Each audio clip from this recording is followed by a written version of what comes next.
Hello শিক্ষার্থীরা, দেখো আজ তোমাদের জন্য নিয়ে এসেছি একটি ওয়ান শট এমসিকিউ। বলছে the machinery dash working well. Machinery মানে আমরা জানি কি, মেশিনারি মানে হচ্ছে যন্ত্র। মেশিনারি মানে যন্ত্র, কারণ যন্ত্রটা হচ্ছে একটা সিঙ্গুলার সাবজেক্ট। এটা হচ্ছে সিঙ্গুলার সাবজেক্ট, JECT, আমরা যেটা সিঙ্গুলার সাবজেক্ট। তাহলে এখানে কি বলবে, ভার্বটা কি বলবে? আমরা সাবজেক্ট ভার্ব এগ্রিমেন্ট থেকে জানি সাবজেক্ট যদি সিঙ্গুলার হয় তাহলে ভার্বটাও আমাদের সিঙ্গুলার হবে। দেখো তাহলে আমরা কিভাবে সিঙ্গুলার ভার্বগুলো আইডেন্টিফাই করব? আমরা জানি সিঙ্গুলার লিখতে কি লাগে, প্রথমে এস লাগে। তাহলে দেখো যে ভার্বের শেষে এস আছে তাহলে সেটাই আমাদের সিঙ্গুলার ভার্ব। কোনটা শেষে এস আছে? ইজ। তাহলে আমরা ধরে নিলাম ইজ হচ্ছে একটা সিঙ্গুলার ভার্ব। তাহলে এখানে বলবে আমাদের ইজি রাইট অ্যান্সার। ধন্যবাদ। হ্যালো শিক্ষার্থীরা, দেখো আজ তোমাদের জন্য নিয়ে এসেছি একটি ওয়ান শট এমসিকিউ। বলছে the machinery dash working well.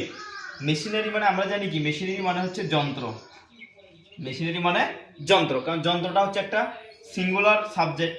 এটা হচ্ছে সিঙ্গুলার সাবজেক্ট, JECT, আমরা যেটা সিঙ্গুলার সাবজেক্ট। তাহলে এখানে কি বলবে, ভার্বটা কি বলবে?